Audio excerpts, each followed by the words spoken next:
arrived at Selfridgefield, Michigan, and when we got there, we found that the first squadron that had been formed had left us.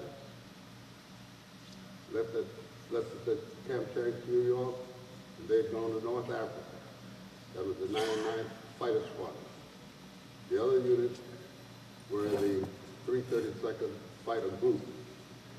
They hadn't completed their training, so they trained at Selfridge for a very short while until Oscoda Army Airfield was ready to accept them. We went up to Oscoda and served it there until just before Christmas, 1943. Christmas Day of 1943, we arrived at Camp Patrick Henry, Virginia, at the location of the Newport News Williamsburg Airport. And on the 4th of January, we departed for overseas. 29th of January, we landed in Bari, Italy. As usual, we were in the wrong place. They moved us by truck convoy from one side of Italy to the other side. Very soon after we got there, we had a surprise. Now, I know some of you here are quite old. Anybody remember the eruption of Mount Vesuvius in AD 379? We had another one in 1944. We were in pyramidal tents at the time. One night, we thought it was hail. We looked outside. There's nothing white, it was black. Mount Vesuvius was some 50 miles away from us, and we had volcanic ash on the ground that had to be moved with bulldozers, just like we were moving a couple weeks ago right here in Virginia. He served in Italy till the war was over, which was a total of 22 months. Returned stateside. When the war was over, I joined the reserves, went into civilian life until the Korean War came along. By that time, I tried some of everything to make a living, and I was ready to come back. Uncle Sam was ready for me. I was recalled to active duty 4th of August in 1950. For the next 24 years, I served at various bases throughout the states, overseas to Japan, Turkey, Vietnam. Finally retired from Langley Air Force Base, Virginia, 1 June of 1975 as a Chief Master Sergeant. Now I'm going to talk just a little bit about a group of men who had to fight for the right to fight for their country. I say that because people of color have fought in all the wars we've had since the Revolutionary War days, but they had never been allowed to serve in positions of responsibility. And the reason for that was they claimed that it was an Army War College study that claimed that colored people felt within themselves that they were inferior. They thought that their brain was smaller than that of a white person. They thought that they were cowards. They would run in face of danger, that they'd go to pieces if they had a disappointment. How many of you saw the HBO movie with Lawrence Fishburne and Scooby-Doo? Okay, I'm sure we'll have some questions. You might guess that everything you saw in the film wasn't correct. So we'll try to clarify those questions that you might have in your mind. They used that idea to keep from opening a school where colored people could be trained. And it took a lot of pressure from the news media, labor unions, a lawsuit by a Howard University student, and the possibility that Roosevelt wouldn't be reelected in 1940 to cause America to change their attitude and open a school where colored people could be trained to fly.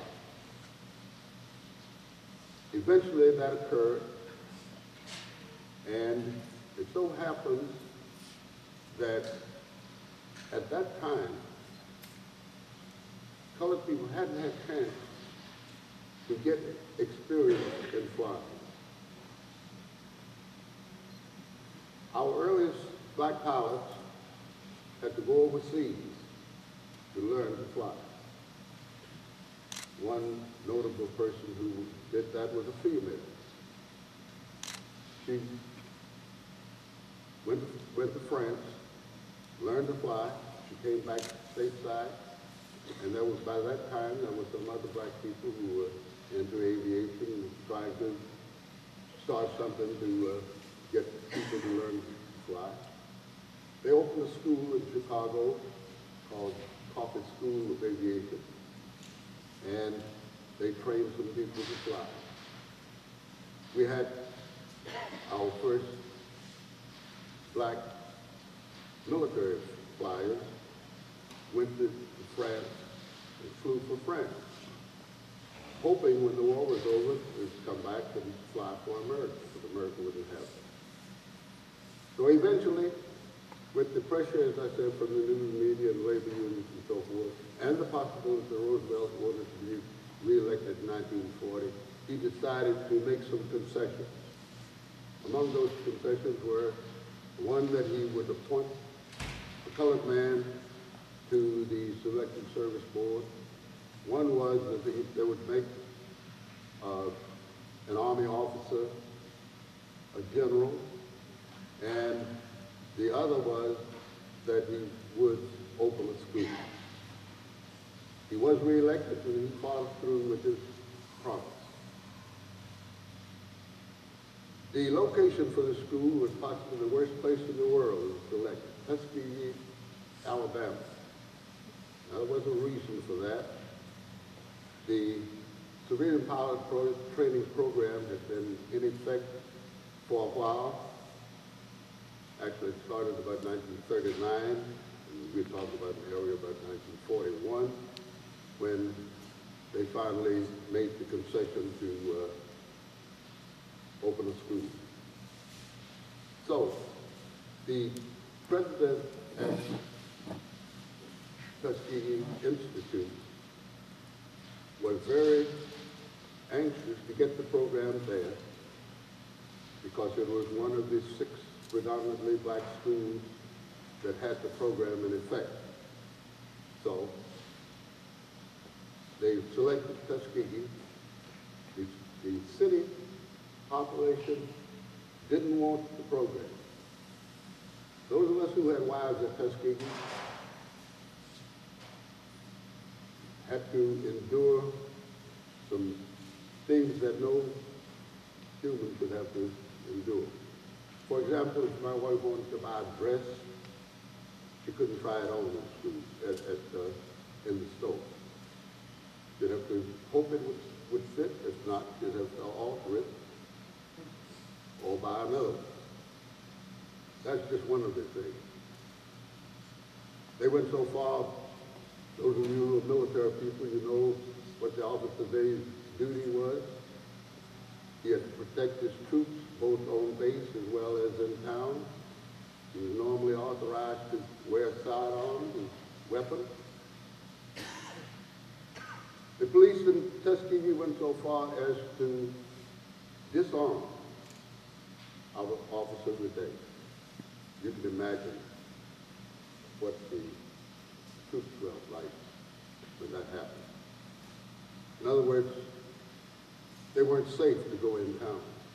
They didn't have any protection to cover it. Those are just some of the indignities that we had to endure. When the program was started, They didn't know exactly where to search for a leader. Fortunately, we had a man who was a West Point graduate. He was the only man of color at West Point. He was the only man who had a room to himself because no one else was in the room with him. During the week, he took his meals with his classmates. On weekends, he had to stop at each table and ask for permission to be seated. He was consistently refused. They tried to make him quit, but he wasn't a quitter. And I'm speaking about, the man I'm speaking about was Benjamin O. Davis, Jr. He was determined to be successful, and he was determined to prove that he was just as good as anybody else there. Out of a class of 276, he graduated number 35. Does that tell you something? He was not a quitter. And he says failure was not an option. It never was with him. And he instilled that within his men. When he got the assignment to lead the Tuskegee Airmen, he explained to them exactly what the situation was, what was expected of them, and he said that he would toe the line, and he expected nothing less from the troops.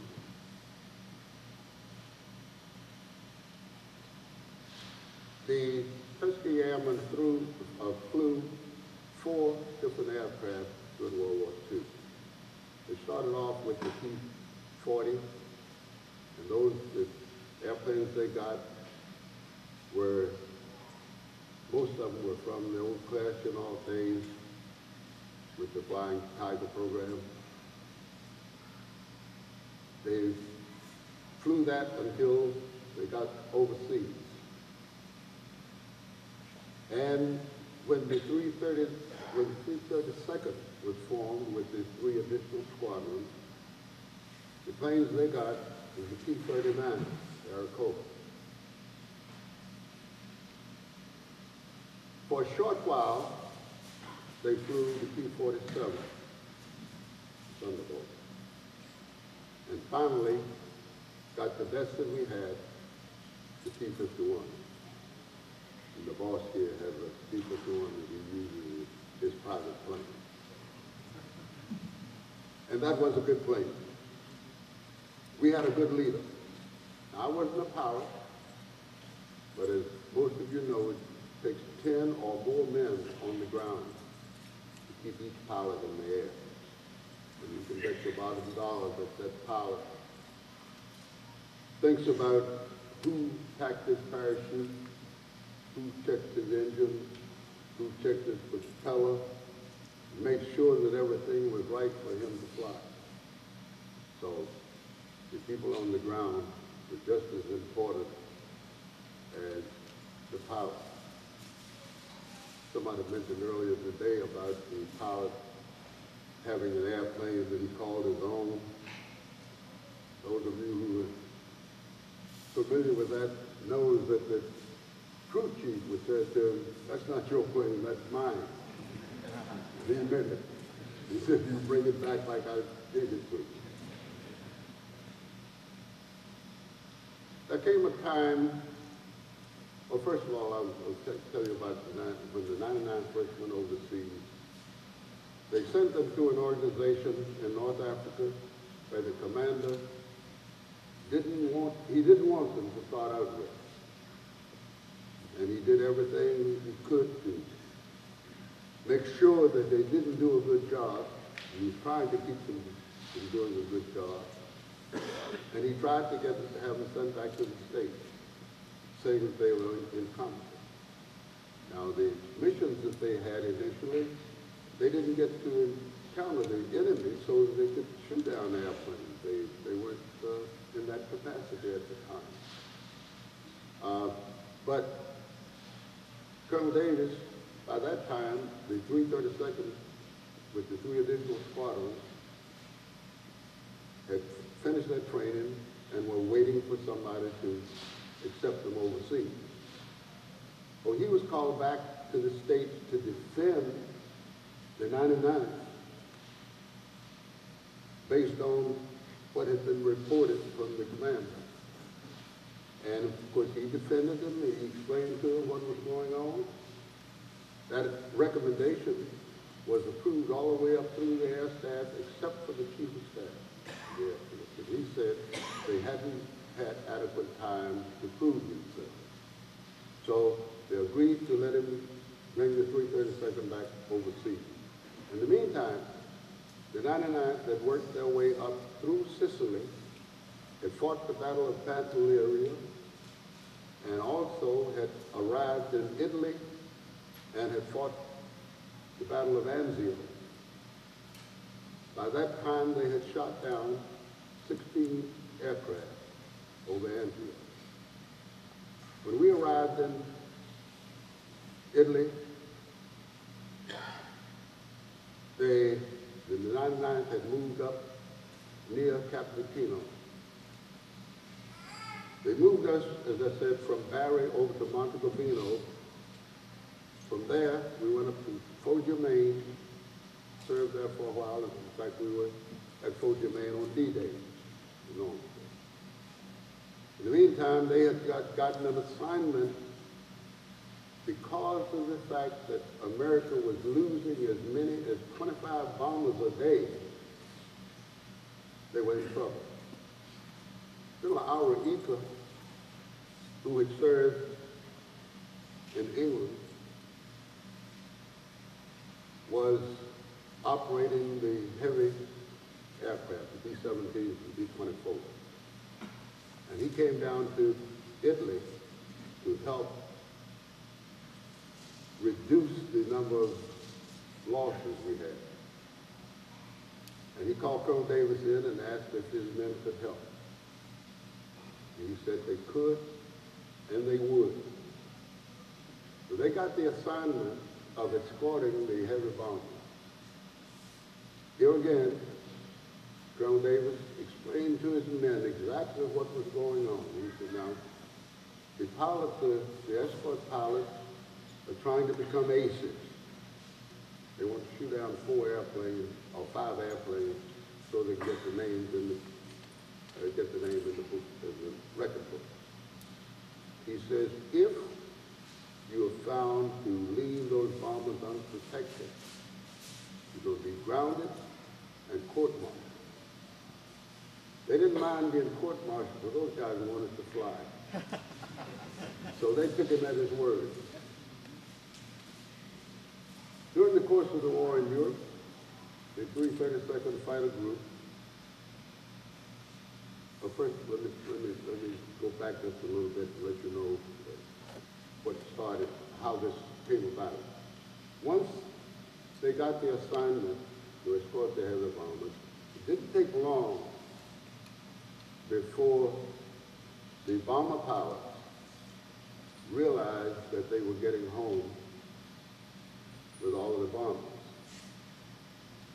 And there came a time when they started asking for the 332nd to escort them. If you, those of you who saw the movie, might remember a scene where there was a briefing for the next day's mission. This happened to have been the longest mission that was performed in World War II in Europe. It was a 1,600-mile round trip to Berlin. Now, our fighters didn't have ample tank capacity to make the portion. They weren't expected to make the whole flight, but the portion of the flight that they were supposed to make. The wing tanks that they had on the P-51 wouldn't take them to that extent. So,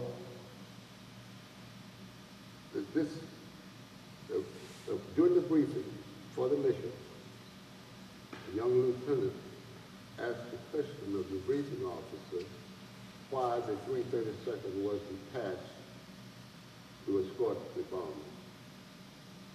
And the briefing officer brushed him off. He didn't want to answer. A little bit later, he asked the question again.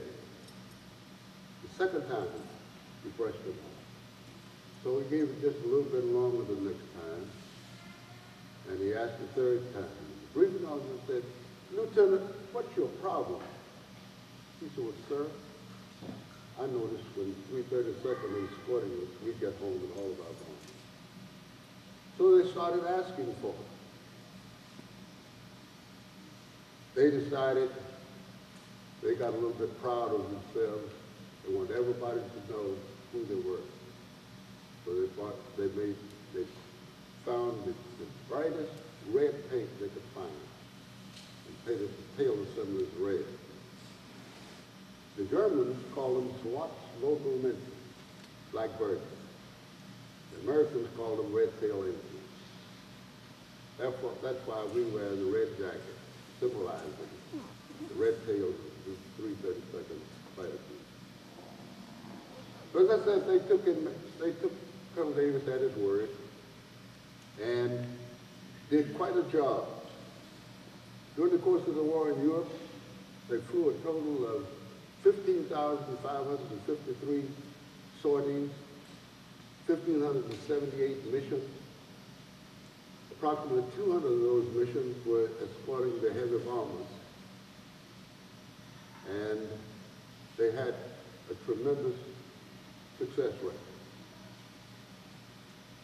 They came home with something like 750 air medals, 150 Distinguished Flying Crosses, 58 Purple Hearts, 14 Bronze Stars, 3 Presidential Unit Citations, 3 Soldier Medals, 1 Silver Star, 1 Legion of Merit, and 1 Red Star of Yugoslavia. Red Star of Yugoslavia was won by William W. Green, a native of Stanton, Virginia. They had the distinction of shooting down the last 4 enemy aircraft destroyed in World War II in Europe, and the war ended 11 days later. Therefore, the bomb group that was formed, and I didn't mention their activation, but while we were overseas, while we were on the way overseas, actually on the 15th of January 1944, they were activated at Shelford Field Mission. But due to the fact that the Tuskegee Airmen shot down the last 4 enemy aircraft in World War II, the 477 bomb group didn't get a chance to fly in Europe, but they did fly in Korea and in Vietnam. After the war, many of our people stayed on in the military, and several of them, by the time they retired, gained 4-star rank.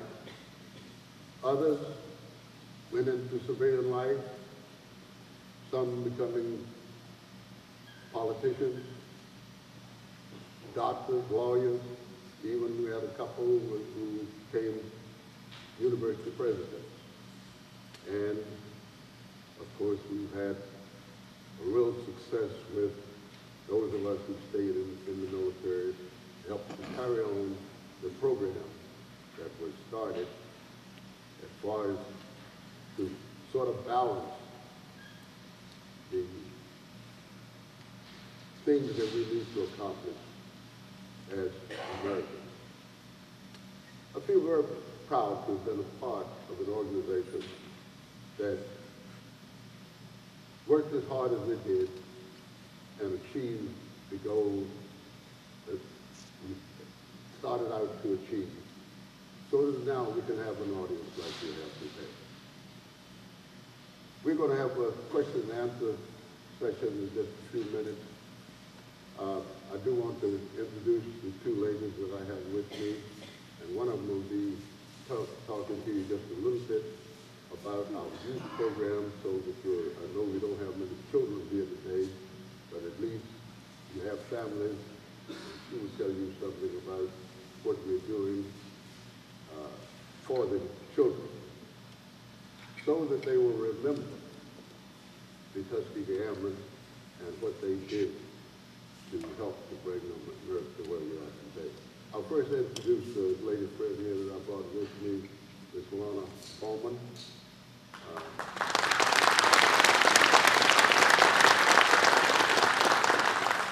Now I will introduce one of our chapter members, Dottie Zenner. She will talk to you just a little bit about this program as we'll do the question and answers as soon as that goes.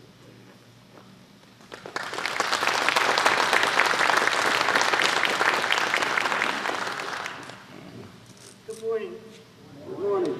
As you can tell, I'm not black. I'm not a male. But Tuskegee Airmen do not discriminate. I'm with the Youth Aviation Program as well as the Speakers Bureau, and I became involved through my son.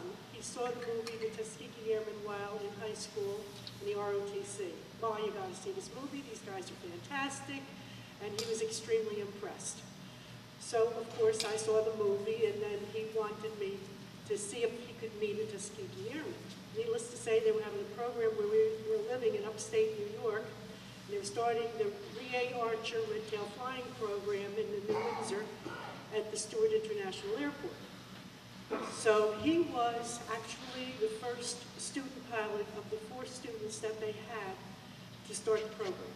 And the reason being was he was already 16 in the Army Reserves as well as in high school in NJROTC. While he was in the program, I was fortunate enough, since I lived 20 miles away, to be allowed to stay while they were doing training of the students, so I learned. I also got to meet B.A. Archer, Roscoe Brown, and a number of other prominent people who came to speak to the students. So when I moved to Virginia, when my son transferred after graduation from high school to the Navy, he was put here from Great Lakes, and he was on the aircraft carrier, the George Washington. So I moved here, and then I found the Tuskegee Airmen locally, the Tidewater chapter, who meet the second Wednesday of the month over at the Sergeant Building in Hampton.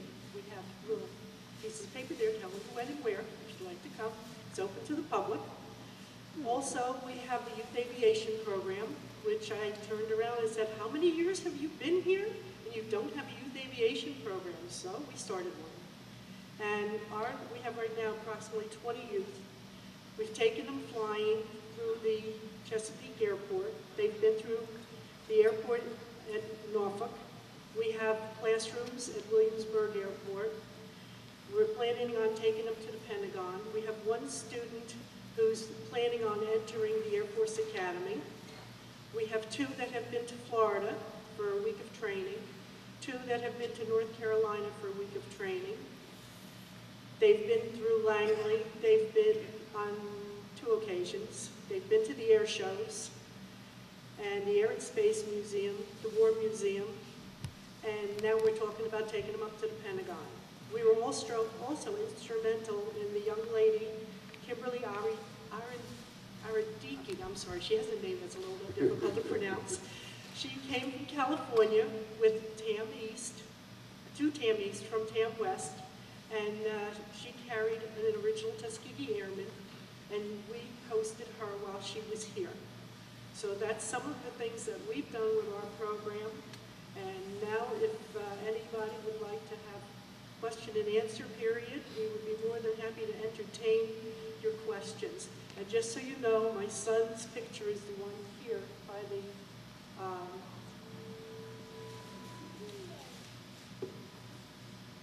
this one, on the George Washington, with the 50 cal machine guns.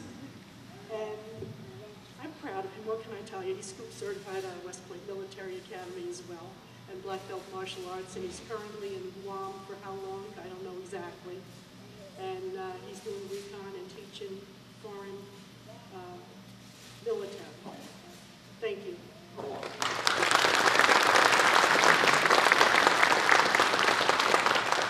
Okay, awesome as always. Questions? Invisible hands? Here we go. I thought so one of them.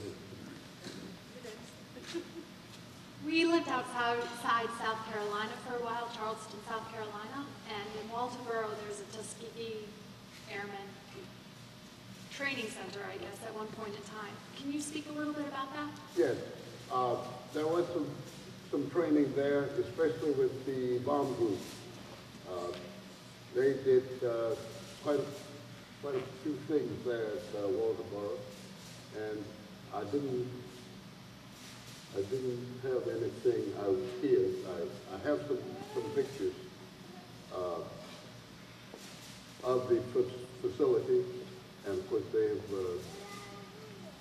done some nice things at Walterboro. In fact, another thing about Walterboro, I knew a military lady who always told me that whenever I passed through Walterboro, I was to go to home and say hello. Next question. Hi. First off, I'd like to say thank you very much for your service to our country. How many Tuskegee Airmen did not return to the United States? Oh, good. 66 pilots were killed in action, and 32 were forced down and taken as POWs.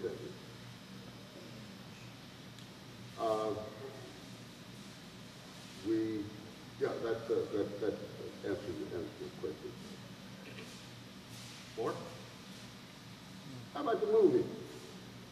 One of the volunteers, are we allowed to take questions from them? Sure. How many Tuskegee Airmen were aces? One. And I have a picture of him, of his airplane. In fact, he just died, was buried within the last 2 weeks. He died, I think, the 27th of January. His name That was Colonel Lee Archer, wasn't it? Colonel Lee Archer, right. And if I... No. Say that too loud.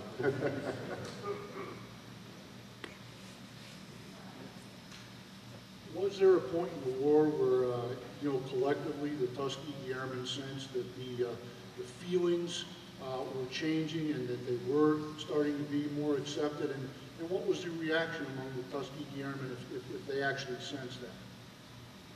I can answer that without hesitation. It didn't come. No, and that was a great disappointment when the war was over. For example, we shipped out from Newport News.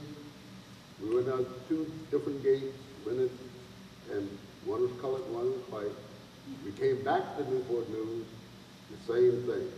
We had hoped that with us fighting the war overseas, it'd make things better back home, and that there'd be some change. But it took a long time before any recognition was given. And that was after some of the people decided to document some of their accomplishments. Nobody knew. We didn't know that our guys had established the record. Nobody talked about that. They didn't report it. But now that the story is out, everywhere we go, everybody has questions and complimenting us on the job that we've done.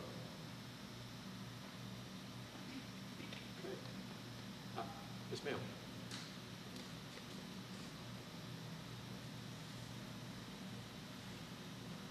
Did any of you stay behind in Europe after the war because you faced less discrimination over there than you did over here? I'm not aware of anybody who, I'm sure that there are a lot of people who migrated, have gone there after that, but I don't know of anybody that stayed. It's like going to AWOL and stayed over there. I don't know of anything. Possibly it did happen, might have happened. Okay. Any other questions? Yes, sir. People have to organize this too far to walk. Do you know how many Tuskegee Airmen are still alive? I knew that was coming from somebody. No, we really don't. And I hesitate to guess, because there's some people who say a mighty small number. And the reason I'm afraid of that is I've seen numbers so small that I can't be far behind. We know that they were right at 1,000 pilots trained. And for to keep each pilot in the air takes 10 or more people, support people. Now, I have seen figures as high as 16,000 total. In March of 2007, when we received the Congressional Gold Medal, there was something like 350 of the original Tuskegee Airmen still alive. That figure, actually 350 at the event that was still alive. I've seen figures since that time that said something about approximately 200 pilots and maybe 300 or so support people. When they wrote the obituary for Colonel Archer, somebody estimated between 40 and 90 people still alive. So I'm skeptical about quoting figures, but I do know that all of us are old who were part of the program. Oddly enough, somebody I talked to yesterday, I've forgotten just who it was, but he could give, I knew it was up at the Aviation Museum, and he could tell you exactly the age of a person who was in World War II, who was in the other skirmishes that we've had, that would say, okay, you have to be such and such an age. I'm not familiar with with figures, but I know there are not many who are much younger than I am, and that's a pretty ripe old age right now. There's one over here. Okay. Yes, sir. You mentioned a few of the Tuskegee Airmen were captured. Yes. How did they fare in the POW camps? Much better. Not only in POW camps, overseas, the Americans are treated much better than they are at home. And for example, I've experienced that in particular in Italy and in Japan. Now, for example, in Italy, at one point, my office was in a building that had been living quarters. There were two families that were permitted to stay there. One of the families took me under their wing for some reason or other, and I had numerous meals in their home. As far as Japan is concerned, I met a family when the son that I met was 19 years old.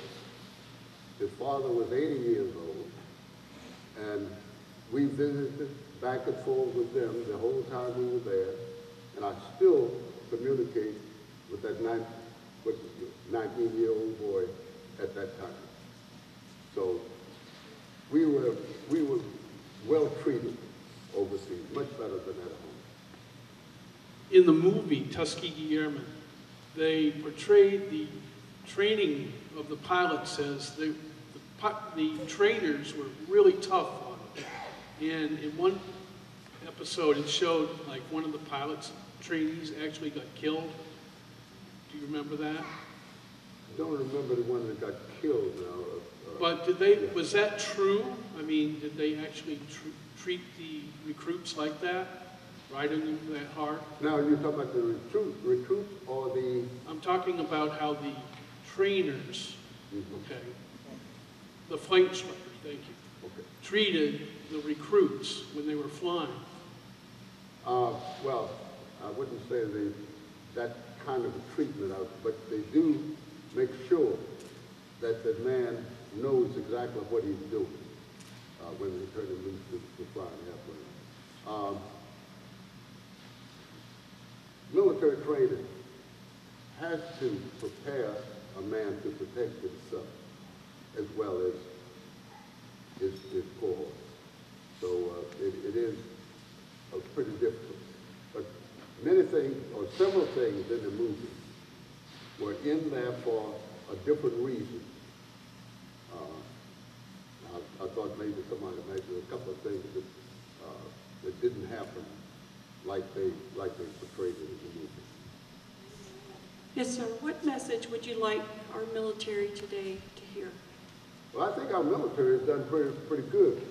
I mean, I think they know what to do, and we don't have that many young people in here or children. Maybe, yeah, we do have a couple of children, but I do like to tell the children, the young people, that they shouldn't let anybody tell them that they can't do something. I mean, they can't be something. You can be whatever you want to be. Now, I don't mean something trivial. I'm talking about something constructive. If you put your mind to it, you can do it. And don't let anybody tell you you can't. Great advice.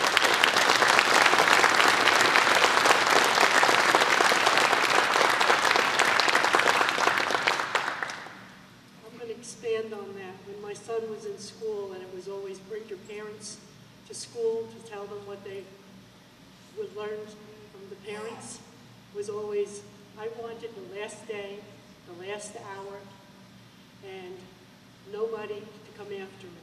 And then I go in there and I would start, because I could fill two sides of a legal pad between my full-time, part-time, and temporary jobs.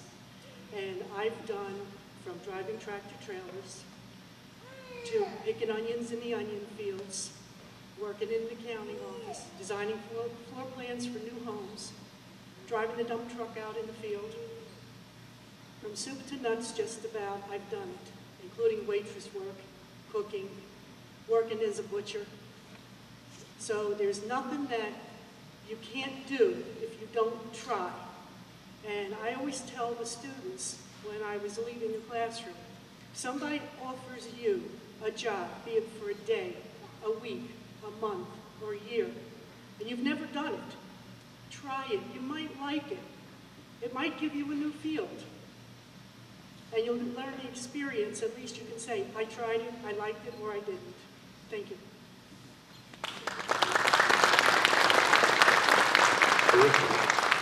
We get a round of applause for our special guest today. Thank you very much.